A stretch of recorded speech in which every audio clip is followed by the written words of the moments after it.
ਸੋ ਦੋਸਤੋ, ਇੱਕ ਵਾਰ ਫਿਰ ਤੁਹਾਡਾ ਸਾਰਿਆਂ ਦਾ ਬਲਜੀਤ ਪਰਮਾਰ ਪੰਜਾਬੀ ਚੈਨਲ 'ਤੇ ਸਵਾਗਤ ਹੈ।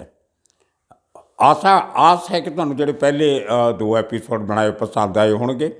ਅੱਜ ਮੈਂ ਤੀਸਰਾ ਐਪੀਸੋਡ ਬਣਾਉਣਾ ਸੀ ਇੱਕ ਬਹੁਤ ਵਧੀਆ ਪਰਸਨੈਲਿਟੀ 'ਤੇ ਜਿਹਨੇ ਬਹੁਤ ਕੰਮ ਕੀਤਾ ਪੰਜਾਬੀ ਲਿਟਰੇਚਰ, ਥੀਏਟਰ, ਫਿਲਮਾਂ 'ਚ। ਲੇਕਿਨ ਵਿੱਚ ਇੱਕ ਹਾਦਸਾ ਐਸਾ ਹੋਇਆ ਕਿ ਮੈਨੂੰ ਉਹ ਸ਼ੈਡਿਊਲ ਚੇਂਜ ਕਰਕੇ ਇਹ ਨਵੀਂ ਰਿਕਾਰਡਿੰਗ ਕਰਕੇ ਅੱਜ ਪਾਉਣੀ ਪੈ ਰਹੀ ਹੈ। ਉਹਦੇ ਦੋ ਕਾਰਨ ਨੇ। ਇੱਕ ਤਾਂ ਇਹ ਕਿੱਸਾ ਇੱਕ ਬਹੁਤ ਵੱਡੇ ਲਿਖਾਰੀ ਨਾਲ ਜੁੜਿਆ ਹੋਇਆ ਹੈ, ਅਤੇ ਦੂਸਰੀ ਸ਼ਖਸੀਅਤ ਜੋ ਉਹਦੇ ਨਾਲ ਸੰਬੰਧਿਤ ਹੈ, ਉਸ ਸ਼ਖਸੀਅਤ ਦਾ ਪੰਜਾਬੀ ਜ਼ੁਬਾਨ ਨਾਲ ਰਿਸ਼ਤਾ, ਇਹ ਦੂਸਰਾ ਕਾਰਨ ਸੀ। ਮੈਂ ਸ਼ੁਰੂ ਕਰਾਂਗਾ ਉਸ ਗੀਤ ਤੋਂ ਜਿਹਨੇ ਇੱਕ ਵਾਰੀ ਨਹੀਂ ਬਲਕਿ 60 ਸਾਲ ਤੱਕ ਹਿੰਦੁਸਤਾਨੀਆਂ ਦੇ ਦਿਲਾਂ 'ਤੇ ਰਾਜ ਕੀਤਾ। ਔਰ ਉਹ ਗੀਤ ਸੀਗਾ, ਐ ਮੇਰੇ ਵਤਨ ਕੇ ਲੋਗੋ ਜਰਾ ਆਂਖ ਮੇਂ ਭਰ ਲੋ ਪਾਣੀ। ਕਵੀ ਪ੍ਰਦੀਪ ਦਾ ਲਿਖਿਆ ਹੋਇਆ ਗੀਤ। 1962 ਦੀ ਲੜਾਈ 'ਚ ਹਿੰਦੁਸਤਾਨ ਨੂੰ ਜੋ ਇੱਕ ਕਿਸਮ ਦੀ ਨਮੋਸ਼ੀ ਦਾ ਸਾਹਮਣਾ ਕਰਨਾ ਪਿਆ ਸੀ, ਚਾਈਨਾ ਨੇ ਜੋ ਅਚਨਚੇਤ ਸਾਡੇ 'ਤੇ ਹਮਲਾ ਕੀਤਾ, ਉਹਦੇ ਜਵਾਬ 'ਚ ਜੋ ਸਾਡੇ ਫੌਜੀਆਂ ਨੇ ਕੁਰਬਾਨੀਆਂ ਦਿੱਤੀਆਂ, ਜੋ ਪੂਰੇ ਦੇਸ਼ ਵਿੱਚ ਇੱਕ ਦੇਸ਼ ਭਗਤੀ ਦੀ ਲਹਿਰ ਜੋ ਬਾਅਦ 'ਚ ਪੈਦਾ ਹੋਈ, ਉਹ ਆਪਣੇ ਆਪ 'ਚ ਇੱਕ ਐਗਜ਼ਾਮਪਲ ਹੈ ਜੋ ਦੁਨੀਆ 'ਚ ਬਹੁਤ ਘੱਟ ਦੇਸ਼ਾਂ 'ਚ ਦੇਖਣ ਨੂੰ ਮਿਲਦੀ ਹੈ। ਉਹ ਗੀਤ ਗਾਇਆ ਸੀ ਲਤਾ ਮੰਗੇਸ਼ਕਰ ਨੇ, ਤੁਹਾਨੂੰ ਸਾਰਿਆਂ ਨੂੰ ਪਤਾ। ਮੈਂ ਇਸ ਕਰਕੇ ਸੁਣਾ ਰਿਹਾ ਕਿ 1972 ਦੇ ਦਹਾਕੇ, 70 ਦੇ ਦਹਾਕੇ 'ਚ ਸ਼ੁਰੂਆਤ 'ਚ, 72 ਜਾਂ 73 ਦੀ ਗੱਲ ਹੋ ਸਕਦੀ ਹੈ, 71 ਦੀ, ਲੰਡਨ ਦੇ ਰਾਇਲ ਐਲਬਰਟ ਹਾਲ 'ਚ ਇੱਕ ਪ੍ਰੋਗਰਾਮ ਹੁੰਦਾ ਹੈ ਫਿਲਮ ਇੰਡਸਟਰੀ ਦਾ, ਜਿਹਦੀ ਸਟੇਜ ਸੈਕਰੇਟਰੀਸ਼ਿਪ ਆਪਾਂ ਕਹਿ ਦਿੰਦੇ ਹਾਂ, ਉਹ ਦਲੀਪ ਕੁਮਾਰ ਸਾਹਿਬ ਨੇ ਕੀਤੀ ਸੀ। ਔਰ ਉਸ ਸਭਾ ਵਿੱਚ, ਲੰਡਨ ਦੇ ਉਸ ਹਾਲ ਵਿੱਚ, ਲਤਾ ਮੰਗੇਸ਼ਕਰ ਨੇ ਕੁਝ ਗੀਤ ਸੁਣਾਏ ਸੀ। ਲੇਕਿਨ ਸਭ ਤੋਂ ਪਹਿਲਾ ਗੀਤ ਜਿਹੜਾ ਸੁਣਾਇਆ ਸੀ, ਉਹ ਪੰਜਾਬੀ ਦੀ ਵਾਰਿਸ ਸ਼ਾਹ ਦੀ ਲਿਖੀ ਹੋਈ ਹੀਰ ਸੀ। ਬਹੁਤ ਘੱਟ ਲੋਕਾਂ ਨੂੰ ਪਤਾ ਹੋਵੇਗਾ। ਮੈਂ ਉਦੋਂ ਯੂਨੀਵਰਸਿਟੀ ਪੜ੍ਹਦਾ ਸੀ, ਅਤੇ ਇਹ ਹੀਰ ਨੂੰ ਸੁਣਨ ਲਈ ਉਦੋਂ ਕੋਈ ਸੋਸ਼ਲ ਮੀਡੀਆ ਤਾਂ ਸੀ ਨਹੀਂ, ਨਾ ਕੋਈ TV ਸੀ, ਨਾ ਕੋਈ ਇਸ ਕਿਸਮ ਦੇ ਸਾਧਨ ਸੀ ਕਿ ਤੁਸੀਂ ਜਦੋਂ ਜੀ ਕੀਤਾ ਗਾਣਾ ਸੁਣ ਲਓ। ਉਦੋਂ HMV ਦੇ ਤਵੇ ਆਇਆ ਕਰਦੇ ਸੀ, ਰਿਕਾਰਡ EP ਅਤੇ LP, ਲੌਂਗ ਪਲੇਅ ਰਿਕਾਰਡ ਅਤੇ EP ਜਿਸ 'ਚ ਕੋਈ ਗੀਤ ਹੁੰਦਾ ਸੀ ਉਹ। ਲੇਕਿਨ LP ਤਾਂ ਤੁਸੀਂ ਖਰੀਦ ਲਓ, ਤਵਾ ਤਾਂ ਖਰੀਦ ਸਕਦੇ ਸੀ ਬਾਜ਼ਾਰ 'ਚੋਂ, ਲੇਕਿਨ ਜਿਹੜੀ ਮਸ਼ੀਨ 'ਤੇ ਲਗਾ ਕੇ ਉਹਨੂੰ ਸੁਣਨਾ ਪੈਂਦਾ ਸੀ, ਉਹ ਬਹੁਤ ਮਹਿੰਗੀ ਆਉਂਦੀ ਸੀ। ਅਤੇ ਸਾਡੇ ਸਰਕਲ 'ਚੋਂ ਸਾਡਾ ਇੱਕ ਮਿੱਤਰ ਹੋਇਆ ਕਰਦਾ ਸੀ, ਉਹ 15 ਸੈਕਟਰ 'ਚ ਰਹਿੰਦਾ ਸੀ, ਉਹਦੇ ਕੋਲ ਉਹ ਮਸ਼ੀਨ ਸੀ। ਉਹਨੂੰ ਮੈਂ ਰਿਕੁਐਸਟ ਕੀਤੀ ਕਿ ਯਾਰ, ਮੈਂ ਸੁਣਿਆ ਕਿ ਲਤਾ ਮੰਗੇਸ਼ਕਰ ਨੇ ਹੀਰ ਗਾਈ ਹੈ ਲੰਡਨ ਦੇ ਉਸ ਕੰਸਰਟ ਵਿੱਚ, ਉਹ ਮੈਂ ਸੁਣਨੀ ਚਾਹੁੰਦਾ। ਕਹਿੰਦਾ ਮੈਂ ਸੁਣਾ ਤਾਂ ਦਊਂਗਾ, ਪਰ ਤਵਾ ਤੂੰ ਖਰੀਦ ਕੇ ਲਿਆ। ਮੈਨੂੰ ਪਤਾ ਨਹੀਂ ਕਿੰਨੇ ਦਾ ਆਇਆ, ਪਰ ਮੈਂ ਉਹ 17 ਸੈਕਟਰ ਜਾ ਕੇ, ਜਾਂ ਪਤਾ ਨਹੀਂ 22 ਸੈਕਟਰ ਕਿਤੇ ਜਾ ਕੇ, ਮੈਂ ਕਹਿੰਦਾ 17 'ਚੋਂ ਖਰੀਦਿਆ ਸੀ। ਨੀਲਮ ਸਿਨੇਮੇ ਦੇ ਨਾਲ ਇੱਕ ਇੰਡੀਆ ਕਾਫੀ ਹਾਊਸ ਦੇ ਨੇੜੇ ਇੱਕ ਮਿਊਜ਼ਿਕ ਸ਼ਾਪ ਹੋਇਆ ਕਰਦੀ ਸੀ, ਜਿੱਥੇ ਹੋਏ ਤਵੇ ਮਿਲਿਆ ਕਰਦੇ ਸੀ। ਮੈਂ ਉੱਥੋਂ ਉਹ LP ਖਰੀਦ ਕੇ ਲੈ ਕੇ ਗਿਆ। ਉਹ ਦੁਕਾਨ ਵਾਲੇ ਨੇ ਜੋ ਦੇਖਿਆ ਕਿ ਬੰਦਾ ਸਿਰਫ ਹੀਰ ਸੁਣਨ ਲਈ ਖਰੀਦ ਰਿਹਾ, ਉਹਨੇ ਥੋੜ੍ਹੇ ਜਿਹੇ ਪੈਸੇ ਮੇਰੇ ਤੋਂ ਘੱਟ ਲਏ, ਅਤੇ ਨਾਲ ਮੈਨੂੰ ਰਿਆਇਤੀ ਰੇਟ 'ਤੇ ਜਗਜੀਤ ਗਜ਼ਲ ਸਿੰਗਰ ਦਾ ਇੱਕ ਕਲੈਕਸ਼ਨ ਆਈ ਸੀ ਉਹਨਾਂ ਦਿਨਾਂ 'ਚ। ਉਹ ਵੀ ਪਤਾ ਨਹੀਂ ਕੀ ਨਾਂ ਸੀ ਉਹਦਾ, ਅਨਫੋਰਗੇਟੇਬਲ ਸੀ ਜਾਂ ਕੁਛ ਉਹਦਾ ਨਾਮ ਸੀ ਉਸ ਕਲੈਕਸ਼ਨ ਦਾ। ਉਹ ਵੀ ਉਹਨੇ ਮੈਨੂੰ ਦੇ ਦਿੱਤੀ ਕਿ ਤੁਸੀਂ 2 ਇਕੱਠੇ ਖਰੀਦ ਲਿਓ, ਅਤੇ ਮੈਂ ਤੁਹਾਨੂੰ ਸਸਤਾ ਭਾਅ ਲਾ ਲੂੰਗਾ। ਮੈਂ ਜੀ ਖੈਰ ਉਹ 2 ਤਵੇ ਖਰੀਦ ਕੇ ਮੈਂ ਉਹ ਦੋਸਤ ਦੇ ਘਰ ਗਿਆ। ਉੱਥੇ ਜਾ ਕੇ ਅਸੀਂ ਜੋ ਸੁਣਨ ਲੱਗੇ, ਇੱਕ ਤੋਂ ਬਾਅਦ ਦੂਜੀ ਤੀਜੀ ਵਾਰੀ, ਅੱਧੀ ਰਾਤ ਤੱਕ ਅਸੀਂ ਜਗਜੀਤ ਔਰ ਲਤਾ ਨੂੰ ਔਰ ਦਲੀਪ ਕੁਮਾਰ ਨੂੰ ਸੁਣਦੇ ਰਹੇ। ਉਹ ਹੀਰ ਇੰਨੀ ਦਿਲ 'ਚ ਬੈਠੀ ਕਿ ਮੈਂ ਮੇਰੇ ਵਰਗਾ ਨੌਨ ਸਿੰਗਰ ਆਦਮੀ, ਜਿਹਨੂੰ ਸੁਰ ਸੰਗਮ ਦਾ ਕੁਝ ਪਤਾ ਹੀ ਨਹੀਂ, ਤਾਲ ਸੁਰਤਾਲ ਦਾ ਕੁਛ ਨੌਲੇਜ ਨਹੀਂ, ਮੈਂ ਉਹ ਤੁਰਦਿਆਂ ਫਿਰਦਿਆਂ, ਆਉਂਦੇ ਜਾਂਦਿਆਂ, ਸਾਈਕਲ ਚਲਾਉਂਦਿਆਂ, ਥੱਕੇ ਹੋਣਾ, ਸਾਹ ਚੜ੍ਹਿਆ ਹੋਣਾ, ਫਿਰ ਵੀ ਹੀਰ ਗਾਈ ਜਾਣੀ। ਉਹ ਇੰਨੀ ਦਿਲ 'ਚ ਵਸੀ। ਹਾਲਾਂਕਿ ਉਸ ਤੋਂ ਪਹਿਲਾਂ ਲਿਟਰੇਚਰ ਦਾ ਸ਼ੌਕ ਤਾਂ ਸੀਗਾ ਹੀ। ਸਾਡੀ ਯੂਨੀਵਰਸਿਟੀ ਡੇਜ਼ 'ਤੇ ਇੱਕ ਜੋਗਿੰਦਰ ਹੀਰ ਨਾਂ ਦੇ ਸ਼ਖਸ ਹੋਇਆ ਕਰਦੇ ਸਨ। ਉਹ ਬੜੀ ਡਿਫਰੈਂਟ ਅੰਦਾਜ਼ 'ਚ ਹੀਰ ਗਾਉਂਦੇ ਹੁੰਦੇ ਸੀ ਔਰ ਹੀਰ ਕਰਕੇ ਇੰਨੇ ਮਸ਼ਹੂਰ ਹੋ ਗਏ ਕਿ ਉਹਨਾਂ ਦੇ ਨਾਂ ਦੇ ਨਾਲ ਹੀ ਹੀਰ ਜੁੜ ਗਿਆ, ਜੋਗਿੰਦਰ ਹੀਰ। ਉਹ ਭਗਵੇਂ ਰੰਗ ਦੇ ਕੱਪੜੇ ਪਾਉਂਦੇ ਹੁੰਦੇ ਸੀ, ਜੋਗੀਆ ਜਿਹੇ ਕਲਰ ਦੇ, ਅਤੇ ਇੱਕ ਜਿਹਨੂੰ ਗਲ 'ਚ ਪਾ ਲੈਂਦੇ ਆ ਪਰਨਾ ਜਿਹਾ, ਉਹ ਲੋਈ ਨੂੰ ਉਹ ਪਾ ਕੇ ਰੱਖਦੇ ਸੀ। ਮੈਨੂੰ ਅੱਜ ਵੀ ਯਾਦ ਹੈ। ਯੂਨੀਵਰਸਿਟੀ ਦੇ ਜ਼ਿਆਦਾਤਰ ਫੰਕਸ਼ਨਾਂ ਜਿਹੜੇ ਸੀ ਸਟੂਡੈਂਟਸ ਕਰਾਉਂਦੇ ਹੁੰਦੇ ਸੀ, ਜਾਂ ਕਾਲਜਸ ਦੇ ਫੰਕਸ਼ਨ ਜਦੋਂ ਹੁੰਦੇ ਸੀ, ਅਤੇ ਅਕਸਰ ਜੋਗਿੰਦਰ ਹੀਰ ਨੂੰ ਉਹ ਹੀਰ ਸੁਣਨ ਲਈ ਬੁਲਾਇਆ ਜਾਂਦਾ ਸੀ। ਇਹ ਇੰਨੀ ਹੀਰ ਦੀ ਮਕਬੂਲੀਅਤ ਹੁੰਦੀ ਸੀ। ਉਹਨਾਂ ਥੋੜ੍ਹੇ ਦਿਨ ਪਹਿਲਾਂ ਉਹਨਾਂ ਦਿਨਾਂ 'ਚ ਹੀ ਹੀਰ ਰਾਂਝਾ ਫਿਲਮ ਵੀ ਰਿਲੀਜ਼ ਹੋਈ ਸੀ, ਚੇਤਨ ਸਾਹਿਬ ਦੀ ਬਣਾਈ ਹੋਈ। ਤੋ ਵਾਰਿਸ ਸ਼ਾਹ ਉਸ ਜ਼ਮਾਨੇ 'ਚ ਹਰ ਜ਼ਬਾਨ 'ਤੇ ਸੀ। ਔਰ ਲਤਾ ਮੰਗੇਸ਼ਕਰ ਨੇ ਲੰਡਨ ਦੇ ਉਸ ਰਾਇਲ ਐਲਬਰਟ ਹਾਲ 'ਚ ਗਾ ਕੇ ਵਾਰਿਸ ਨੂੰ ਇੱਕ ਵਾਰੀ ਫੇਰ ਮੁੜ ਸੁਰਜੀਤ ਕੀਤਾ। ਤੋ ਇਹ ਲਤਾ ਮੰਗੇਸ਼ਕਰ ਦੀ ਇੱਕ ਕੰਟਰੀਬਿਊਸ਼ਨ ਸੀ ਕਿ ਸਾਡੇ ਵਰਗੀ ਜਨਰੇਸ਼ਨ ਜਿਹੜੇ ਅੱਧ-ਪਚੱਧੇ ਕਾਮਰੇਡ ਵੀ ਹੁੰਦੇ ਸੀ ਅਸੀਂ, ਲੇਕਿਨ ਫਿਰ ਵੀ ਸਾਨੂੰ ਹੀਰ ਸੁਣਨ ਮਾਨਣ ਦਾ ਇੱਕ ਨਵਾਂ ਚਾਅ ਸਾਡੇ ਦਿਲਾਂ 'ਚ ਭਰਿਆ। ਉਹ ਇੱਕ ਲਤਾ ਮੰਗੇਸ਼ਕਰ ਦੀ ਬਹੁਤ ਵੱਡੀ ਕੰਟਰੀਬਿਊਸ਼ਨ ਸੀ ਪੰਜਾਬੀ ਲਈ। ਬੜੇ ਸ਼ਬਦ ਲਤਾ ਨੇ ਪੰਜਾਬੀ ਦੇ ਗਾਏ। ਜਿੰਨੀਆਂ ਧਾਰਮਿਕ ਫਿਲਮਾਂ ਜ਼ਿਆਦਾ ਬਣੀਆਂ, ਉਹਨਾਂ 'ਚੋਂ ਸ਼ਬਦ ਹਮੇਸ਼ਾ ਪ੍ਰੋਡਿਊਸਰ ਦੀ ਕੋਸ਼ਿਸ਼ ਹੁੰਦੀ ਸੀ ਕਿ ਲਤਾ ਮੰਗੇਸ਼ਕਰ ਤੋਂ ਗਵਾਏ ਜਾਣ, ਕਿਉਂਕਿ ਉਹ ਜਿਹੜੇ ਸ਼ਬਦ ਨੇ ਉਹ ਠੇਠ ਪੰਜਾਬੀ ਨਹੀਂ ਆ। ਉਹਨਾਂ 'ਚ ਭੋਜਪੁਰੀ, ਉਹਨਾਂ 'ਚ ਹਿੰਦੀ, ਉਹਨਾਂ 'ਚ ਖੜੀ ਬੋਲੀ, ਉਹਨਾਂ 'ਚ ਪੋਠੋਹਾਰੀ, ਮੁਲਤਾਨੀ, ਝਾਂਗੀ, ਕਈ ਕਿਸਮ ਦੇ ਸ਼ਬਦ ਜਿਹੜੇ ਨੇ ਉਹ ਸਾਡੀ ਇਸ ਪਵਿੱਤਰ ਬਾਣੀ 'ਚ ਨੇ। ਅਤੇ ਉਹ ਜਿਹੜੇ ਸ਼ਬਦ ਨੇ ਉਹ ਲਤਾ ਮੰਗੇਸ਼ਕਰ ਲਈ ਕੰਠ ਕਰਨੇ ਅਤੇ ਉਹਨਾਂ ਨੂੰ ਆਵਾਜ਼ ਦੇਣੀ, ਉਹ ਥੋੜ੍ਹਾ ਜਿਹਾ ਲਤਾ ਜੀ ਲਈ ਆਸਾਨ ਵੀ ਸੀ। ਔਰ ਜਦ ਕਿ ਠੇਠ ਪੰਜਾਬੀ ਜਿਹੜੀ ਹੀਰ 'ਚ ਹੈ, ਉਹ ਗਾਉਣਾ ਬਹੁਤ ਔਖਾ ਕੰਮ ਹੁੰਦਾ ਇੱਕ ਨੌਨ ਪੰਜਾਬੀ ਸਿੰਗਰ ਲਈ। ਲੇਕਿਨ ਲਤਾ ਜੀ ਨੇ ਜਿੰਨੀ ਖੂਬਸੂਰਤੀ ਨਾਲ ਉਹ ਹੀਰ ਗਾਈ, ਉਹ ਮੈਨੂੰ ਅੱਜ ਵੀ ਯਾਦ ਹੈ। ਮੈਂ ਅੱਜ ਵੀ ਇੰਜੋਏ ਕਰਦਾ। ਅੱਜ ਵੀ ਮੈਂ ਸਵੇਰੇ ਮੇਰੇ ਇੱਕ ਮਿੱਤਰ ਆਏ ਸੀ, ਮੈਂ ਕਿਹਾ ਯਾਰ ਮੈਨੂੰ ਕੱਢਣ ਨਹੀਂ ਆਉਂਦੇ ਮੋਬਾਈਲ ਤੋਂ ਗਾਣੇ 'ਚ, ਦੇਖੋ ਜਰਾ ਕਿਤੇ ਲਤਾ ਮੰਗੇਸ਼ਕਰ ਦੀ ਹੀਰ ਤੁਹਾਡੇ ਮੋਬਾਈਲ 'ਚ ਹੋਵੇ। ਮੈਂ ਅੱਜ ਵੀ ਸਵੇਰੇ ਲਾ ਕੇ ਸੁਣੀ। ਖੈਰ, ਤੋ ਉਹ ਕਿੱਸਾ ਮੈਂ ਇਸ ਕਰਕੇ ਸੁਣਾ ਰਿਹਾ ਕਿ ਲਤਾ ਮੰਗੇਸ਼ਕਰ ਔਰ ਕਵੀ ਪ੍ਰਦੀਪ ਦੀ ਜਿਹੜੀ ਇੱਕ ਕੋ ਪ੍ਰੋਡਕਸ਼ਨ ਸੀ, ਇੱਕ ਉਹਨਾਂ ਦਾ ਸਾਥ ਸੀ ਉਸ ਗਾਣੇ 'ਚ, ਐ ਮੇਰੇ ਵਤਨ ਕੇ ਲੋਗੋ, ਉਹ ਕਿਵੇਂ ਬਣਿਆ, ਉਹ ਆਪਣੇ ਅੱਜ ਬੜਾ ਇੰਟਰਸਟਿੰਗ ਕਿੱਸਾ ਜੋ ਤੁਹਾਨੂੰ ਬਹੁਤ ਘੱਟ ਪੜ੍ਹਨ ਸੁਣਨ ਨੂੰ ਮਿਲੇਗਾ। ਮੈਨੂੰ ਇਸ ਕਰਕੇ ਪਤਾ ਲੱਗਿਆ ਕਿ ਮੈਂ ਜਦੋਂ DNA ਅਖਬਾਰ 'ਚ ਕੰਮ ਕਰਦਾ ਸੀ ਤਾਂ ਕਵੀ ਪ੍ਰਦੀਪ ਦੇ ਉੱਪਰ ਇੱਕ ਆਰਟੀਕਲ ਕਰਨ ਲਈ ਮੈਨੂੰ ਕਿਹਾ ਗਿਆ। ਮੈਂ ਉਹਨਾਂ ਦੇ ਘਰ ਗਿਆ ਮੁੰਬਈ। ਇੱਕ ਵਿਲੇ ਪਾਰਲੇ ਏਰੀਆ ਹੈ ਸਾਡਾ, ਜਿੱਥੇ ਪਾਰਲੇ ਬਿਸਕੁਟ ਫੈਕਟਰੀ ਬਣਾਉਣ ਦੀ ਫੈਕਟਰੀ ਹੈ। ਪਾਰਲੇ ਜੀ ਦੇ ਬਿਸਕੁਟ ਤੁਸੀਂ ਖਾਧੇ ਹੋਣੇ ਆ। ਉਸ ਫੈਕਟਰੀ ਤੋਂ ਜਦੋਂ ਅਸੀਂ ਵਿਲੇ ਪਾਰਲੇ ਵੈਸਟ ਵੱਲ ਆਉਂਦੇ ਹਾਂ, ਘੋੜਬੰਦਰ ਰੋਡ ਵੀ ਕਹਿੰਦੇ ਉਹਨੂੰ, SP ਰੋਡ ਵੀ ਕਹਿੰਦੇ ਨੇ, ਉਸ ਰੋਡ 'ਤੇ ਬਹੁਤ ਵੱਡੀਆਂ ਵੱਡੀਆਂ ਬਿਲਡਿੰਗਾਂ ਬਣ ਗਈਆਂ ਹੁਣ ਤਾਂ। ਉੱਥੇ ਇੱਕ ਛੋਟਾ ਜਿਹਾ ਬਗਲਾ ਅਜੇ ਵੀ ਹੈ ਪੁਰਾਣਾ, ਜਿਹਦੇ ਬਾਹਰ ਤੂਲਿਕਾ ਨਾਂ ਦਾ ਬਹੁਤ ਵੱਡਾ ਬੋਰਡ ਲੱਗਿਆ ਹੋਇਆ ਅਤੇ ਇੱਕ ਪੇਂਟਿੰਗ ਬਰਸ਼ ਬਣਾਇਆ ਹੋਇਆ, ਪੇਂਟ ਬਰਸ਼।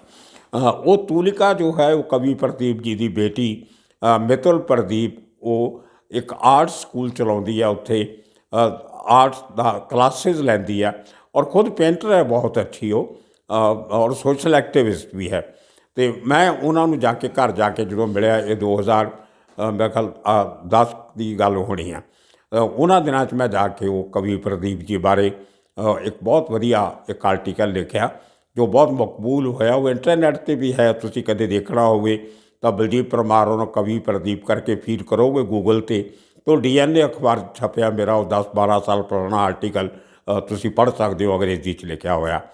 ਤੋ ਉਸ ਗਾਣੇ ਉਹਨਾਂ ਦੇ ਘਰ ਜਾ ਕੇ ਜੋ ਮੈਂ ਉਹ ਕਮਰਾ ਦੇਖਿਆ ਜਿਸ ਕਮਰੇ 'ਚ ਕਵੀ ਪ੍ਰਦੀਪ ਰਿਹਾ ਕਰਦੇ ਸੀ, ਛੋਟਾ ਜਿਹਾ ਬਗਲਾ ਹੈ, ਉਹਦੇ ਐਂਟਰ ਕਰਦੇ ਹੀ ਪੌੜੀਆਂ 2-3 ਚੜ੍ਹ ਕੇ ਰਾਈਟ ਸਾਈਡ 'ਤੇ ਇੱਕੋ ਕਮਰਾ ਹੈ, ਬਾਕੀ ਬਗਲਾ ਸਾਰਾ ਸੈਪਰੇਟ ਹੈ। ਉਹ ਜਿੱਦ ਪੂਰੀ ਫੈਮਿਲੀ ਦਾ ਠਿਕਾਣਾ ਹੈ। ਤੋ ਉਹ ਛੋਟੇ ਜਿਹੇ ਕਮਰੇ ਵਿੱਚ, ਤਾਂ ਕਿ ਉਹ ਕਵੀ ਪ੍ਰਦੀਪ ਜੀ ਨੂੰ ਬਹੁਤ ਸਾਰੇ ਲੋਕ ਮਿਲਣ ਆਉਂਦੇ ਸੀ, ਫੈਮਿਲੀ ਨੂੰ ਡਿਸਟਰਬੈਂਸ ਨਾ ਹੋਵੇ। ਉਹਦਾ ਦਰਵਾਜ਼ਾ ਵੀ ਬਾਹਰ ਸੀ, ਇੱਕ ਅੰਦਰ ਸੀ, 2 ਦਰਵਾਜ਼ੇ ਸੀ ਕਮਰੇ ਦੇ। ਤੋ ਉਸ ਕਮਰੇ 'ਚ ਜਿੱਥੇ ਬੈਠ ਕੇ ਉਹਨਾਂ ਨੇ ਆਪਣੇ ਉਸ ਬੈਡਰੂਮ ਕਮ ਸਿਟਿੰਗ ਰੂਮ ਇਕੱਠਾ ਹੀ ਬਣਾਇਆ ਹੋਇਆ ਸੀ। ਉਹਦੇ 'ਚ ਜਦੋਂ ਇਸ ਗੀਤ ਦੀ ਰਚਨਾ ਕੀਤੀ ਤਾਂ ਉਹ ਪੂਰਾ ਮੈਨੂੰ ਡਿਸਕ੍ਰਿਪਸ਼ਨ ਜਿਹੜੀ ਸੀ ਆਪਣੀਆਂ ਯਾਦਾਂ 'ਚੋਂ ਉਹਨਾਂ ਦੀ ਬੇਟੀ ਮਿਤੁਲ ਨੇ ਮੈਨੂੰ ਉਹ ਕਿੱਸਾ ਸੁਣਾਇਆ। ਅੱਜ ਦੀ ਇਸ ਐਪੀਸੋਡ ਵਿੱਚ ਮੈਂ ਕੱਲ੍ਹ ਮਿਤੁਲ ਨੂੰ ਰਿਕੁਐਸਟ ਕੀਤੀ ਸੀ ਕਿ ਮੈਂ ਤੈਨੂੰ ਪੰਜਾਬੀ ਤਾਂ ਨਹੀਂ ਆਉਂਦੀ, ਲੇਕਿਨ ਤੁਸੀਂ ਹਿੰਦੀ 'ਚ ਹੀ ਮੈਨੂੰ ਕੁਛ ਉਸ ਗੀਤ ਬਾਰੇ ਆਪਣੇ ਕਵੀ ਪ੍ਰਦੀਪ ਜੀ ਬਾਰੇ ਇੱਕ ਛੋਟਾ ਜਿਹੀ ਵੀਡੀਓ ਰਿਕਾਰਡ ਕਰਕੇ ਭੇਜ ਦਿਓ। ਉਹਨਾਂ ਨੇ ਅੱਜ ਹੀ ਸਵੇਰੇ ਮੈਨੂੰ ਉਹ ਵੀਡੀਓ ਭੇਜੀ ਹੈ। ਉਹ ਮੈਂ 5-6 ਮਿੰਟ ਦੀ ਹੈ। ਤੁਸੀਂ ਉਹ ਧਿਆਨ ਨਾਲ ਸੁਣਨਾ। ਉਹ ਹਿੰਦੀ 'ਚ ਹੈ, ਲੇਕਿਨ ਆਪਾਂ ਸਾਰੇ ਹਿੰਦੀ ਸਮਝ ਲੈਂਦੇ ਹਾਂ। ਤੋ ਇਸ ਕਰਕੇ ਲੇਕਿਨ ਉਹ ਜੋ ਦਿਲ ਦੀਆਂ ਗੱਲਾਂ ਕਵੀ ਪ੍ਰਦੀਪ ਦੀ ਬੇਟੀ ਨੇ ਸਾਡੀ ਇਸ ਪੰਜਾਬੀ ਚੈਨਲ ਲਈ ਕੀਤੀਆਂ ਨੇ ਐਕਸਕਲੂਸਿਵ, ਉਹ ਕਿਤੇ ਤੁਹਾਨੂੰ ਹੋਰ ਨਹੀਂ ਮਿਲੇਗਾ। ਅਤੇ ਉਹ ਮੈਂ ਖਾਸ ਤੌਰ 'ਤੇ ਉਹਨਾਂ ਨੇ ਤੁਹਾਡੇ ਲਈ ਭੇਜਿਆ। ਉਹ ਜ਼ਰੂਰ ਧਿਆਨ ਨਾਲ ਸੁਣੋ ਹਿੰਦੀ 'ਚ ਉਹਨਾਂ ਦੀ ਬੇਟੀ ਨੇ ਕੀ ਕਿਹਾ। ਖੈਰ ਉਸ ਕਮਰੇ 'ਚ ਬੈਠ ਕੇ ਉਹਨਾਂ ਨੇ ਉਹ ਗੀਤ ਲਿਖਿਆ। ਉਹਦੀ ਸ਼ੁਰੂਆਤ ਇਸ ਤਰ੍ਹਾਂ ਹੋਈ ਕਿ ਮਹਿਬੂਬ ਖਾਨ ਬਾਅਦ ਦੀ ਲੜਾਈ ਤੋਂ ਬਾਅਦ ਜਦੋਂ ਇਹ ਹਿੰਦੁਸਤਾਨ 'ਚ ਇੱਕ ਨਮੋਸ਼ੀ ਦਾ ਮਾਹੌਲ ਸੀ, ਲੋਕ ਲੈਟ ਡਾਊਨ ਫੀਲ ਕਰ ਰਹੇ ਸੀ ਕਿ ਸਾਡੀ ਸ਼ਾਇਦ ਜਿਹੜੀ ਹੁਕੂਮਤ ਕਲਾਸ ਹੈ ਉਹਨੇ ਦੇਸ਼ ਦੀ ਫੌਜ ਨੂੰ ਇੰਨਾ ਚੰਗੀ ਤਰ੍ਹਾਂ ਟ੍ਰੇਨ ਨਹੀਂ ਕੀਤਾ, ਧਿਆਨ ਨਹੀਂ ਦਿੱਤਾ ਜਿੰਨਾ ਦੇਣਾ ਚਾਹੀਦਾ ਸੀ। ਫੋਰਨ ਪਾਲਿਸੀ ਕਰਕੇ ਦੇਸ਼ 'ਤੇ ਅਟੈਕ ਹੋਇਆ। ਖੈਰ ਉਹ ਲੰਮੀ ਚੌੜੀ ਬਹਿਸ ਹੈ। ਤੋ ਮਹਿਬੂਬ ਖਾਨ ਨੇ ਇਹ ਫੈਸਲਾ ਲਿਆ ਕਿ ਇੱਕ ਪ੍ਰੋਗਰਾਮ ਜਿਹੜਾ ਹੈ ਉਹ ਦਿੱਲੀ ਕੀਤਾ ਜਾਵੇ ਸ਼ਹੀਦਾਂ ਦੀ ਯਾਦ ਵਿੱਚ। ਬਹੁਤ ਸਾਰੇ ਫੌਜੀ ਮਰੇ ਸੀ ਉਸ ਲੜਾਈ 'ਚ। ਅਤੇ ਫਿਲਮ ਇੰਡਸਟਰੀ ਦਾ ਇੱਕ ਸ਼ੁਰੂ ਤੋਂ ਦਸਤੂਰ ਰਿਹਾ ਹੈ ਕਿ ਜਦੋਂ ਦੇਸ਼ ਕਦੇ ਹੜ੍ਹ ਜਾਂ ਭੁਚਾਲ ਆ ਜਾਂਦੇ ਸੀ ਤਾਂ ਉਹਨਾਂ ਲਈ ਇੱਕ ਰਿਲੀਫ ਫੰਡ ਲਈ, ਦੇਸ਼ ਦੇ ਰਿਲੀਫ ਫੰਡ ਲਈ ਪੈਸਾ ਇਕੱਠਾ ਕਰਨ ਲਈ ਇਹੋ ਜਿਹੇ ਪ੍ਰੋਗਰਾਮ ਫਿਲਮ ਇੰਡਸਟਰੀ ਕਰਦੀ ਰਹੀ ਹੈ। ਉਹਦੇ 'ਚ ਇਸ ਕੇਸ 'ਚ ਮਹਿਬੂਬ ਖਾਨ ਜੋ ਬਹੁਤ ਵੱਡੇ ਪ੍ਰੋਡਿਊਸਰ ਸੀ, ਬਹੁਤ ਵੱਡਾ ਪ੍ਰੋਡਕਸ਼ਨ ਹਾਊਸ ਸੀ, ਉਹਨਾਂ ਨੇ ਲੀਡ ਲਈ ਔਰ ਉਹ ਇੱਕ ਦਿਨ ਸਵੇਰੇ ਚੱਲ ਕੇ ਕਵੀ ਪ੍ਰਦੀਪ ਜੀ ਦੇ ਘਰ ਆ ਗਏ ਔਰ ਕਹਿਣ ਲੱਗੇ ਕਿ ਤੁਸੀਂ ਇੱਕ ਕਵੀ ਹੋ ਜੋ ਮੈਨੂੰ ਲੱਗਦਾ ਜੋ ਦੇਸ਼ ਭਗਤੀ ਦਾ ਇਸ ਚਾਈਨਾ ਵਾਰ ਨਾਲ ਜੁੜਿਆ ਇੱਕ ਗੀਤ ਲਿਖ ਸਕਦੇ ਹੋ। ਦੇਖੀ ਕਿੰਨੀ ਮਾਣ ਦੀ ਗੱਲ ਹੈ, ਇੱਕ ਲੇਖਕ ਦੇ ਘਰ ਚੱਲ ਕੇ ਇੰਨਾ ਵੱਡਾ ਇੱਕ ਪ੍ਰੋਡਿਊਸਰ ਆਵੇ, ਫਿਲਮ ਇੰਡਸਟਰੀ ਦੀ ਹਸਤੀ ਆਵੇ ਔਰ ਉਹ ਰਾਈਟਰ ਲਈ ਕਿੰਨੀ ਖੁਸ਼ੀ ਦੀ ਗੱਲ ਹੋ ਸਕਦੀ ਹੈ। ਇਹਦਾ ਐਂਟੀ ਕਲਾਈਮੈਕਸ ਮੈਂ ਤੁਹਾਨੂੰ ਸੁਣਾਊਂਗਾ। ਕਵੀ ਜੀ ਨਹੀਂ ਮੰਨ ਗਏ। ਉਹ ਪੂਰੀ ਡਿਟੇਲ ਮਿਤੁਲ ਨੇ ਆਪਣੇ ਆਡੀਓ 'ਚ ਵੀਡੀਓ 'ਚ ਬੋਲੀ ਹੋਈ ਹੈ, ਤੁਸੀਂ ਸੁਣ ਲੈਣਾ। ਮੈਂ ਉਹ ਡਿਟੇਲ 'ਚ ਨਹੀਂ ਜਾਊਂਗਾ। ਉਸ ਤੋਂ ਬਾਅਦ ਕੁਛ ਦਿਨਾਂ ਬਾਅਦ ਕਵੀ ਪ੍ਰਦੀਪ ਜੀ ਨੇ ਉਹ ਗੀਤ ਤਿਆਰ ਕੀਤਾ। ਉਸ ਤੋਂ ਬਾਅਦ ਲਤਾ ਮੰਗੇਸ਼ਕਰ ਜੀ, ਮਹਿਬੂਬ ਖਾਨ ਨੇ ਸੀ ਰਾਮ ਚੰਦਰ ਮਿਊਜ਼ਿਕ ਡਾਇਰੈਕਟਰ ਸੀ ਬਹੁਤ ਵੱਡੇ, ਉਹਨਾਂ ਨਾਲ ਗੱਲ ਕੀਤੀ ਔਰ ਉਹਨਾਂ ਨੇ ਮਿਲ ਕੇ ਲਤਾ ਜੀ ਨਾਲ ਗੱਲ ਕੀਤੀ ਔਰ ਲਤਾ ਜੀ ਇਹ ਗੀਤ ਗਾਉਣ ਲਈ ਮੰਨ ਗਏ। ਤੋ ਕਵੀ ਪ੍ਰਦੀਪ ਦੇ ਘਰੇ ਲਤਾ ਜੀ ਜਾਂਦੇ ਆ ਉਸ ਗੀਤ ਦੀ ਫੀਲਿੰਗ ਲੈਣ ਲਈ। ਦੇਖੀ ਇੱਕ ਰਾਈਟਰ ਦੇ ਘਰ ਇੱਕ ਇੰਨੀ ਵੱਡੀ ਹਸਤੀ, ਲਤਾ ਜੀ ਦਾ ਉਸ ਜ਼ਮਾਨੇ 'ਚ ਬਹੁਤ ਵੱਡਾ ਨਾਮ ਸੀ, ਉਹ ਉਹਨਾਂ ਦੇ ਘਰ ਜਾ ਕੇ ਉਹਨਾਂ ਨਾਲ ਗੱਲਬਾਤ ਕਰਕੇ ਲਤਾ ਮੰਗੇਸ਼ਕਰ ਇਹ ਫੀਲਿੰਗ ਲੈਣੀ ਚਾਹੁੰਦੇ ਸੀ ਕਿ ਅਗਰ ਮੈਂ ਇਸ ਗਾਣੇ ਨੂੰ ਜਦੋਂ ਗਾਉਣਾ ਤਾਂ ਮੇਰੇ ਅੰਦਰ ਉਹ ਫੀਲਿੰਗ ਕਿਸ ਕਿਸਮ ਦੀ ਆਉਣੀ ਚਾਹੀਦੀ ਹੈ। ਕਈ ਵਾਰੀ ਉਸ ਮੀਟਿੰਗ 'ਚ ਕਵੀ ਪ੍ਰਦੀਪ ਜੀ ਨੇ ਉਸ ਗੀਤ ਦੀਆਂ ਤੁਕਾਂ, ਉਸ ਦੇ ਸ਼ਬਦ ਗੁਣਗੁਣਾਏ ਵੀ, ਪੜ੍ਹ ਕੇ ਵੀ ਸੁਣਾਏ। ਉਹਨਾਂ ਦੇ ਹਾਵ ਭਾਵ ਲਤਾ ਮੰਗੇਸ਼ਕਰ ਬਹੁਤ ਧਿਆਨ ਨਾਲ ਦੇਖਦੇ ਰਹੇ ਔਰ ਉਹ ਤਸਵੀਰ ਜੋ ਜਦੋਂ ਉਸ ਘਰ 'ਚੋਂ ਖਿੱਚੀ ਗਈ, ਇੱਕ ਕੁਰਸੀ 'ਤੇ ਲਤਾ ਜੀ ਬੈਠੇ ਨੇ ਅਤੇ ਕਵੀ ਪ੍ਰਦੀਪ ਆਪਣੇ ਮੰਜੇ 'ਤੇ ਬੈਠੇ ਨੇ, ਉਹ ਫੋਟੋ ਵੀ ਮੈਨੂੰ ਉਹਨਾਂ ਦੀ ਬੇਟੀ ਨੇ ਭੇਜੀ ਹੈ ਮੁੰਬਈ ਤੋਂ। ਉਹ ਵੀ ਮੈਂ ਤੁਹਾਡੇ ਨਾਲ ਸ਼ੇਅਰ ਕਰ ਰਿਹਾ ਇਸ ਵੀਡੀਓ 'ਚ। ਬੜੀ ਹਿਸਟੋਰਿਕ ਪਿਕਚਰ ਹੈ, ਸੰਭਾਲ ਕੇ ਵੀ ਰੱਖ ਸਕਦੇ ਹੋ ਤੁਸੀਂ ਉਹਦਾ ਸਕਰੀਨ ਸ਼ਾਟ ਲੈ ਕੇ। ਤੋ ਉਹ ਪੂਰੀ ਤਿਆਰੀ ਕਰਨ ਤੋਂ ਬਾਅਦ ਦਾਦਰ ਇੱਕ ਸਟੂਡੀਓ ਸੀ ਜਿੱਥੇ ਸੀ ਰਾਮ ਚੰਦਰ ਜੀ ਅਕਸਰ ਆਪਣੀਆਂ ਗੀਤਾਂ ਦੀ ਮਿਊਜ਼ਿਕ ਦੀ ਰਿਕਾਰਡਿੰਗ ਕਿਆ ਕਰਦੇ ਸੀ ਅਤੇ ਉਸ ਸਟੂਡੀਓ 'ਚ ਉਹ ਗੀਤ ਰਿਕਾਰਡ ਕੀਤਾ ਗਿਆ। ਉਸ ਤੋਂ ਬਾਅਦ ਦਿੱਲੀ ਦੀ ਤਾਰੀਖ ਫਿਕਸ ਹੁੰਦੀ ਹੈ ਔਰ ਸਾਰੇ ਦੇ ਸਾਰੇ ਫਿਲਮ ਇੰਡਸਟਰੀ ਦੇ ਲੋਕ, ਜਿਸ ਵੱਡੇ ਵੱਡੇ ਐਕਟਰ, ਡਾਇਰੈਕਟਰ, ਦੂਸਰੇ ਕਰੈਕਟਰ ਆਰਟਿਸਟ, ਕੁਛ ਐਂਟਰਟੇਨਮੈਂਟ ਦੇ ਹੋਰ ਲੋਕ, ਇਹ ਸਾਰੇ ਲੋਕਾਂ ਦੀਆਂ ਜਿਹੜੇ ਵੱਡੇ ਲੋਕ ਸੀ, ਬਹੁਤ ਰੁਤਬੇ ਵਾਲੇ ਲੋਕ ਸੀ, ਉਹਨਾਂ ਲਈ ਕੁਛ ਇੰਡੀਅਨ ਏਅਰਲਾਈਨ ਦੀਆਂ ਕੁਛ ਟਿਕਟਾਂ ਬੁੱਕ ਕਰਵਾਈਆਂ ਗਈਆਂ।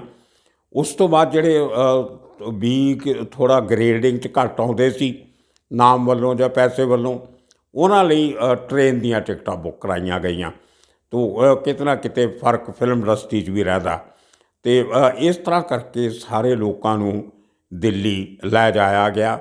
ਲੇਕਿਨ ਦਿੱਲੀ ਜਾਣ ਦਾ ਇਨਵੀਟੇਸ਼ਨ, ਸੱਦਾ ਪੱਤਰ ਕਵੀ ਪ੍ਰਦੀਪ ਨੂੰ ਨਹੀਂ ਦਿੱਤਾ ਗਿਆ। ਇਹ ਇੱਕ ਰਾਈਟਰ ਦੀ ਟ੍ਰੈਜਡੀ ਹੁੰਦੀ ਹੈ, ਕਿਉਂਕਿ ਮਹਿਬੂਬ ਖਾਨ ਲਈ ਜਾਂ ਸੀ ਰਾਮਚੰਦਰਾ ਲਈ ਜਾਂ ਹੋਰ ਜਿਹੜੇ ਪ੍ਰਬੰਧਕ ਸੀ ਫਿਲਮ ਇੰਡਸਟਰੀ ਦੇ ਵੱਡੇ ਵੱਡੇ ਨਿਰਮਾਤਾ ਨਿਰਦੇਸ਼ਕ, ਉਹਨਾਂ ਲਈ ਕਵੀ ਪ੍ਰਦੀਪ ਦੀ ਉਸ ਇੰਨੇ ਵੱਡੇ ਫੰਕਸ਼ਨ ਦੀ ਹਾਜ਼ਰੀ 'ਚ ਜਿੱਥੇ ਪ੍ਰਾਈਮ ਮਿਨਿਸਟਰ ਨੇ ਆਉਣਾ ਸੀ, ਉਹਨਾਂ ਲਈ ਉਹ ਕੋਈ ਅਹਿਮੀਅਤ ਨਹੀਂ ਸੀ ਰੱਖਦੀ, ਕਿਉਂਕਿ ਕਵੀ ਪ੍ਰਦੀਪ ਕੋਈ ਸਟਾਰ ਨਹੀਂ ਸੀ। ਕਵੀ ਪ੍ਰਦੀਪ ਹੀਰੋ ਨਹੀਂ ਸੀ। ਕਵੀ ਪ੍ਰਦੀਪ ਦਰੱਖਤਾਂ ਦੇ ਆਲੇ ਦੁਆਲੇ ਘੁੰਮ ਕੇ ਗਾਣੇ ਨਹੀਂ ਸੀ ਗਾਉਂਦਾ। ਕਵੀ ਪ੍ਰਦੀਪ ਨੂੰ ਨੱਚਣਾ ਨਹੀਂ ਸੀ ਆਉਂਦਾ। ਇਸ ਕਰਕੇ ਇਸ ਵੀ ਚਲੋ ਇੱਕ ਕਵੀ ਸੀ, ਉਹ ਤੋਂ ਲਿਖਾ ਲਿਆ ਉਹਨੇ। ਹੁਣ ਦਿੱਲੀ ਜਾ ਕੇ ਕੀ ਕਰਨਾ? ਇਹ ਇੱਕ ਰਾਈਟਰ ਦੀ ਟ੍ਰੈਜਡੀ ਹੈ।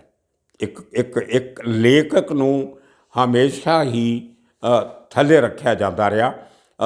ਇਹ ਬਹੁਤ ਵੱਡੀ ਮੈਨੂੰ ਇੱਕ ਘਟਨਾ ਲੱਗਦੀ ਹੈ ਜਿਹੜੀ ਮੈਂ ਤੁਹਾਡੇ ਨਾਲ ਸ਼ੇਅਰ ਕਰਨੀ ਚਾਹੁੰਦਾ ਸੀ। ਲੇਕਿਨ ਕਵੀ ਪ੍ਰਦੀਪ ਨੇ ਕਦੀ ਇਸ ਗੱਲ ਦਾ ਮਲਾਲ ਜ਼ਰੂਰ ਹੋਇਆ ਉਹਨਾਂ ਦੀ ਬੇਟੀ ਦੇ ਮੁਤਾਬਕ, ਲੇਕਿਨ ਉਹਨਾਂ ਨੇ ਇਹ ਗੱਲ ਕੁਝ ਸਮੇਂ ਬਾਅਦ ਭੁੱਲਣ ਦੀ ਕੋਸ਼ਿਸ਼ ਕੀਤੀ, ਕਿਉਂਕਿ ਗੀਤ ਆਪਣੇ ਆਪ 'ਚ ਇੰਨਾ ਹਿੱਟ ਹੋ ਗਿਆ ਸੀ ਕਿ ਕਵੀ ਪ੍ਰਦੀਪ ਪੂਰੇ ਦੇਸ਼ 'ਚ ਹੋਣ ਲੱਗ ਗਈ ਸੀ। ਤੋ ਦਿੱਲੀ ਕੁਝ ਲੋਕ ਕਹਿੰਦੇ ਆ, ਮੈਂ ਇੱਕ ਹੋਰ ਗਲਤਫਹਿਮੀ ਦੂਰ ਕਰ ਦਿਆਂ, ਕਿ ਇਹ ਗੀਤ ਪਹਿਲੀ ਵਾਰੀ ਲਾਲ ਕਿਲ੍ਹੇ 'ਤੇ ਗਾਇਆ ਗਿਆ ਜਾਂ 26 ਜਨਵਰੀ ਨੂੰ ਜਨਪਥ 'ਤੇ ਗਾਇਆ ਗਿਆ। ਨਹੀਂ, ਇਹ ਗੀਤ ਕਿਉਂਕਿ ਇੱਕ ਪ੍ਰਾਈਵੇਟ ਫੰਕਸ਼ਨ ਸੀ, ਸਰਕਾਰੀ ਫੰਕਸ਼ਨ ਨਹੀਂ ਸੀ। ਇਹ ਦਿੱਲੀ ਦੇ ਰਾਮਲੀਲਾ ਗਰਾਊਂਡ ਵਿੱਚ ਸਭ ਤੋਂ ਪਹਿਲੀ ਵਾਰੀ ਗਾਇਆ ਗਿਆ ਸੀ। ਲਤਾ ਮੰਗੇਸ਼ਕਰ ਦਾ ਗਾਇਆ, ਅਤੇ ਪੰਡਿਤ ਜਵਾਹਰ ਲਾਲ ਨਹਿਰੂ ਉੱਥੇ ਸੀ। ਸਾਰਿਆਂ ਲੋਕਾਂ ਦੀਆਂ ਅੱਖਾਂ 'ਚ ਹੰਝੂ। ਖੈਰ, ਉਹ ਸਾਰੀ ਕਹਾਣੀ ਤੁਹਾਨੂੰ ਸਾਰਿਆਂ ਨੂੰ ਪਤਾ। ਉਸ ਤੋਂ ਬਾਅਦ ਜਦੋਂ ਸਭ ਲੋਕ ਵਾਪਸ ਆਉਂਦੇ ਆ ਤਾਂ ਕਵੀ ਪ੍ਰਦੀਪ ਨੂੰ ਦੁਨੀਆ ਭਰ 'ਚੋਂ ਇੰਨੀਆਂ ਚਿੱਠੀਆਂ, ਖੱਤ, ਉਦੋਂ ਪੋਸਟ ਕਾਰਡ ਹੁੰਦੇ ਸੀ। ਲੋਕ ਮਹਿਬੂਬ ਖਾਨ ਨੂੰ ਤਾਂ ਭੁੱਲ ਗਏ ਕਿ ਉਹਨੇ ਫੰਡ ਰੇਜ਼ਰ ਅਰੇਂਜ ਕੀਤਾ ਸੀ ਦਿੱਲੀ ਦੀ ਰਾਮਲੀਲਾ ਗਰਾਊਂਡ 'ਚ, ਲੇਕਿਨ ਕਰੋੜਾਂ ਲੋਕਾਂ ਦੇ ਦਿਲ 'ਚ ਕਵੀ ਪ੍ਰਦੀਪ ਇੱਕ ਹਮੇਸ਼ਾ ਪੱਕੀ ਯਾਦ ਬਣ ਕੇ ਬੈਠੇ ਰਹੇ। ਗੱਲ ਉੱਥੇ ਖਤਮ ਨਹੀਂ ਹੋਈ। ਉਸ ਤੋਂ ਬਾਅਦ ਉਹ ਗੀਤ ਇੰਨਾ ਮਕਬੂਲ ਹੋ ਗਿਆ ਕਿ ਜਿਹੜੀ ਮਿਊਜ਼ਿਕ ਕੰਪਨੀ ਜਿਹਨੇ ਰਿਕਾਰਡ ਕੀਤਾ ਸੀ, ਉਸ ਮਿਊਜ਼ਿਕ ਕੰਪਨੀ ਨੇ ਕਰੋੜਾਂ ਰੁਪਈਏ ਕਮਾਏ ਉਸ ਜ਼ਮਾਨੇ। ਔਰ ਜਦੋਂ ਕਵੀ ਪ੍ਰਦੀਪ ਦੇ ਪਰਿਵਾਰ ਨੇ ਰਾਇਲਟੀ ਮੰਗਣੀ ਸ਼ੁਰੂ ਕੀਤੀ ਤਾਂ ਉਹਨਾਂ ਨੇ ਉਹ ਰਾਇਲਟੀ ਦੇਣ ਤੋਂ ਇਨਕਾਰ ਕਰ ਦਿੱਤਾ ਕਿ ਜੀ ਇਹ ਤਾਂ ਫਿਲਮ ਇੰਡਸਟਰੀ ਦੇ ਜਿਹੜੀ ਬਾਡੀ ਆ, ਉਹਨਾਂ ਦੀ ਐਸੋਸੀਏਸ਼ਨ ਆ, ਪ੍ਰੋਡਿਊਸਰ ਐਸੋਸੀਏਸ਼ਨ, ਉਹਨਾਂ ਨੇ ਔਰਗੇਨਾਈਜ਼ ਕੀਤਾ ਸੀ, ਤੁਹਾਨੂੰ ਰਾਇਲਟੀ ਕਾਹਦੇ ਲਈ ਦਈਏ। ਦੇਖੋ, ਇੱਕ ਕਵੀ ਜਿਹਦਾ ਗੀਤ ਇੰਨਾ ਮਕਬੂਲ ਹੁੰਦਾ, ਉਹ ਗੀਤ ਜਿਹਨੂੰ ਅਸੀਂ ਮੈਨੂੰ ਯਾਦ ਨਹੀਂ ਆ ਰਿਹਾ, ਕਿਸੇ ਬਹੁਤ ਵੱਡੀ ਹਸਤੀ ਨੇ ਇਹ ਗੱਲ ਕਹੀ ਸੀ ਕਿ ਹਿੰਦੁਸਤਾਨ ਸਾਡਾ ਜੋ ਰਾਸ਼ਟਰ ਗਾਨ ਹੈ ਜਨ ਗਣ ਮਨ, ਉਸ ਦੇ ਨਾਲ ਇੱਕ ਹੋਰ ਸਾਡਾ ਫੋਕ ਗਾਨ ਵੀ ਹੈ, ਜਿਹੜਾ ਆਮ ਲੋਕਾਂ ਦਾ ਜਿਹੜਾ ਗਾਨ ਹੈ, ਉਹ ਐ ਮੇਰੇ ਵਤਨ ਕੀ ਲੋਗੋ ਹੈ। ਇਹ ਇੰਨਾ ਮਕਬੂਲ ਉਹ ਗੀਤ ਹੋਇਆ। ਤੋ ਉਹਦੇ ਲਈ ਇੱਕ ਲੰਬੀ ਲੜਾਈ ਲੜਨੀ ਪਈ ਕਵੀ ਪ੍ਰਦੀਪ ਦੇ ਪਰਿਵਾਰ ਨੂੰ, ਜਿਹੜਾ ਕਿ ਸੁਪਰੀਮ ਕੋਰਟ ਤੱਕ ਗਿਆ। ਅਲਟੀਮੇਟਲੀ ਬਹੁਤ ਸਾਰੇ ਰਾਈਟਰਸ ਨੇ, ਲੋਕਾਂ ਨੇ ਇਸ ਗੱਲ ਦੀ ਹਮਾਇਤ ਭਰੀ ਕਿ ਇੱਕ ਲੇਖਕ ਨੂੰ ਵੀ ਰਾਇਲਟੀ ਮਿਲਣੀ ਚਾਹੀਦੀ ਹੈ। ਉਹਦੀ ਲੀਡ ਫਿਲਮ ਇੰਡਸਟਰੀ 'ਚ ਲਈ ਜਾਵੇਦ ਅਖਤਰ ਨੇ। ਔਰ ਬਹੁਤ ਲੰਬੀ ਲੜਾਈ ਤੋਂ ਬਾਅਦ ਸਰਕਾਰ ਨੂੰ ਇੱਕ ਕਾਪੀਰਾਈਟ ਐਕਟ ਬਣਾਉਣਾ ਪਿਆ, ਉਹ 'ਚ ਅਮੈਂਡਮੈਂਟ ਕਰਨੀ ਪਈ, ਜਿਹਦੇ 'ਚ ਲਿਖਿਆ ਗਿਆ ਕਿ ਇਸ ਐਕਟ ਦੇ ਥੱਲੇ ਰਾਈਟਰਸ ਨੂੰ ਰਾਇਲਟੀ ਡਾਇਰੈਕਟ ਪੇ ਕੀਤੀ ਜਾਏਗੀ। ਦੇਖੋ ਕਿੰਨਾ ਵੱਡਾ ਅਸਰ ਹੁੰਦਾ। ਉਸ ਕੰਪਨੀ ਨੇ ਜਿਹਨੇ ਕਰੋੜਾਂ ਰੁਪਈਏ ਦੇਣੇ ਸੀ ਰਾਇਲਟੀ ਦੇ, ਉਹਨੂੰ ਉਹ ਪੈਸੇ ਦੇਣੇ ਪਏ। 2013-14 'ਚ ਫੈਸਲਾ ਆਇਆ ਔਰ ਉਸ ਕੰਪਨੀ ਨੇ ਬੜੀ ਲੰਬੀ ਜਦੋਜਹਿਦ ਤੋਂ ਬਾਅਦ ਕਵੀ ਪ੍ਰਦੀਪ ਦੇ ਨਾਂ 'ਤੇ ਜੋ ਇੱਕ ਟਰਸਟ ਬਣਿਆ, ਉਸ ਟਰਸਟ ਵਿੱਚੋਂ ਪੈਸੇ ਆਏ, ਜਿਹੜੇ ਬੜੇ ਚੰਗੇ ਕੰਮਾਂ ਲਈ ਖਰਚ ਕੀਤੇ ਜਾਂਦੇ ਆ। ਉਹ ਫੈਮਿਲੀ ਆਪਣੇ ਪਰਸਨਲ ਖਰਚੇ ਲਈ ਉਹ ਫੰਡ ਦੇ ਪੈਸੇ ਨਹੀਂ ਖਰਚ ਕਰਦੇ। ਦੂਸਰੇ ਪਾਸੇ ਜਾਵੇਦ ਅਖਤਰ ਜੈਸੀ ਇੰਨੀ ਵੱਡੀ ਪਰਸਨੈਲਿਟੀ ਫਿਲਮ ਇੰਡਸਟਰੀ ਦੀ, ਤੁਹਾਨੂੰ ਸਾਰਿਆਂ ਨੂੰ ਪਤਾ ਹੀ ਹੈ, ਡਾਇਲਾਗ ਵੀ ਲਿਖੇ, ਗੀਤ ਵੀ ਲਿਖੇ। ਉਸ ਬੰਦੇ ਨੂੰ ਇੱਕ ਬੜੇ ਸਿਸਟਮੈਟਿਕ ਤਰੀਕੇ ਨਾਲ ਫਿਲਮ ਇੰਡਸਟਰੀ ਨੇ ਆਊਟ ਕਰ ਦਿੱਤਾ, ਕਿਉਂਕਿ ਹੀ ਵਾਜ਼ ਐਨ ਆਊਟਸਪੋਕਨ ਸਪੋਰਟਰ ਆਫ ਰਾਈਟਰਸ ਰਾਈਟਸ।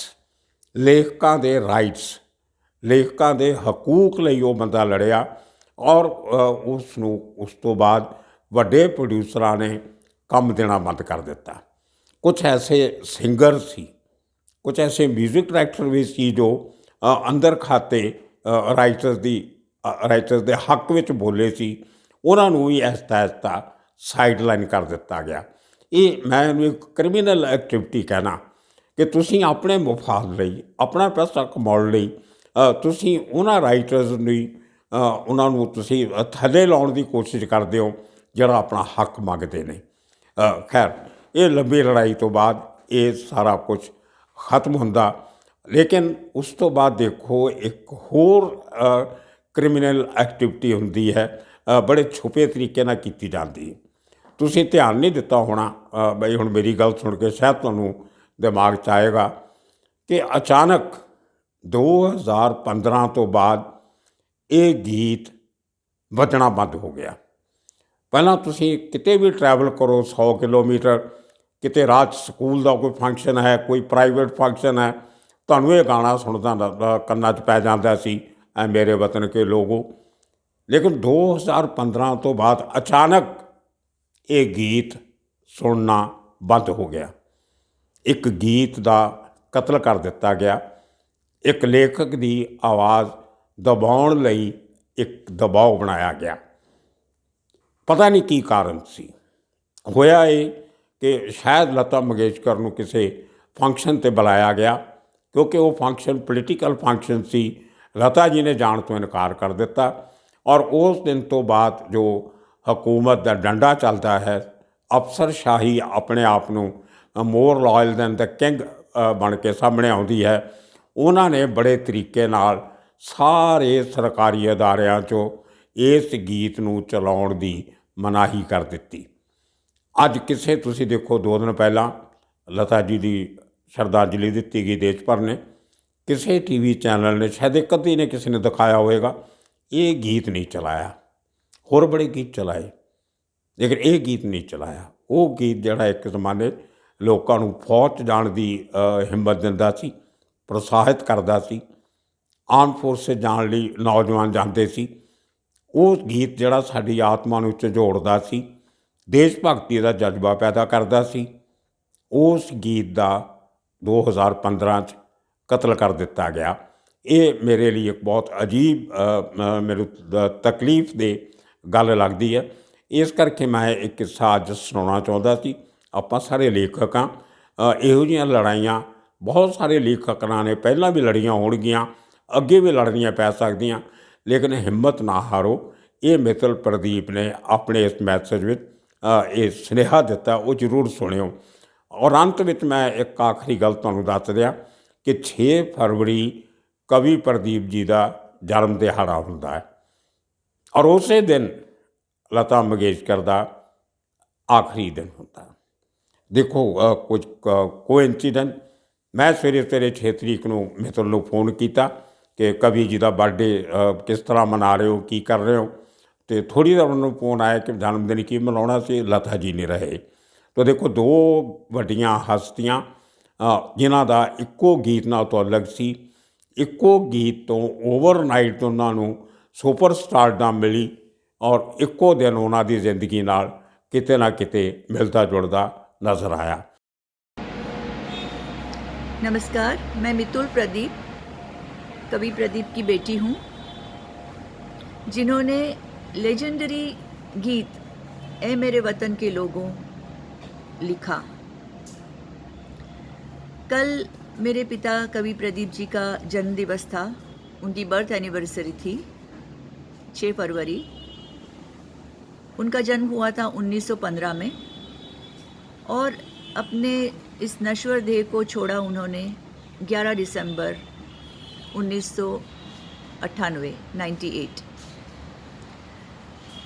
सो कल का दिन ऐसा रहा कि सवेरे तो ये था कि प्रदीप जी का जन्म दिवस है, हम उसको खुशी खुशी मनाएंगे, लेकिन कुछ समय के बाद लता दीदी का जो समाचार हमें प्राप्त हुआ तो उसके बाद में एक ऐसा अलग अलग मन में विचार, अलग अलग उसमें भावनाएं मन में आती गई और कई पुरानी चीज़ें, कई पुरानी बातें याद आती गई। तो मैं आज शेयर करना चाहती हूँ कि ये गीत कैसे बना और कैसे लता दीदी, सी रामचंद्र और कवि प्रदीप की इन 3 लोगों की जोड़ी ने, मतलब जोड़ी तो नहीं कह सकते, लेकिन 3 लोगों ने मिलकर के इसको कैसे एक लोकप्रिय गीत बनाया जो आज 60 साल होने आए हैं तब भी इतना ही लोगों के मन में जीवित है और एक ऐसी ऊंचाई उसको मिल गई है कि वहाँ पर अब कोई भी ऐसा कोई रचना वहाँ पहुँच नहीं पाएगी। कवि प्रदीप जी मन में बहुत आहत थे जब चीन के साथ हमारी लड़ाई हुई और कई हमारे जवान इसमें शहीद हो गए। तो उनके मन में था कि हम लोग सब कुछ कर रहे हैं लेकिन कोई शहीद के ऊपर कोई कुछ ज़्यादा कुछ बात नहीं हो रही है, कोई बोल नहीं रहा है।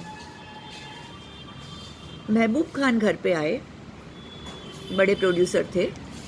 उन्होंने कहा कि प्रदीप जी, एक दिल्ली में कार्यक्रम होने वाला है और उस कार्यक्रम में हम चाहते हैं कि आप भी एक गीत हमें दीजिए जो वहाँ पर गाया जाएगा। उस वक्त कवि प्रदीप जी के मन में यही बात थी शहीदों की और 1-2 दिन पहले ही शायद उन्होंने रास्ते पे चलते हुए एक लाइन लिख दी थी, एक पंक्ति, कि जो शहीद हुए हैं उनकी ज़रा याद करो कुर्बानी। वो उनको लगा कि महबूब खान जो बोल रहे हैं उसको इसी पंक्ति को आगे बढ़ा के एक गीत बनाया जाए और उसी को हम आगे चल के बोलते थे। वो आए घर पे, बैठक हुई, ये डिसाइड हुआ कि ये फीमेल वॉइस होगा। लता दीदी को कांटेक्ट किया गया, वो आई, छोटा सा एक रिहर्सल हुआ। हमको तो नहीं सुनाई दिया, बापू का कमरा बंद रहता था, लेकिन हम कोशिश करते थे देखने की क्या हो रहा है। लता दीदी दिल्ली गई, चितलकर काका गए, कवि प्रदीप को इनविटेशन नहीं था। खैर वो कोई बात नहीं है, अब वो पुरानी बात हो गई और गाना वहाँ गाया गया। ऐ मेरे वतन के लोगों, तुम खूब लगा लो नारा। हम ये आपको इसलिए कह रहे हैं क्योंकि उसका एक मूड बाद में चेंज होता है। तुम खूब लगा लो नारा, ये शुभ दिन है हम सबका, लहरा लो तिरंगा प्यारा। और मूड चेंज हुआ दूसरी ही लाइन से, पर मत भूलो सीमा पर, वीरों ने है प्राण गंवाए, कुछ याद उन्हें भी कर लो जो लौट के घर ना आए।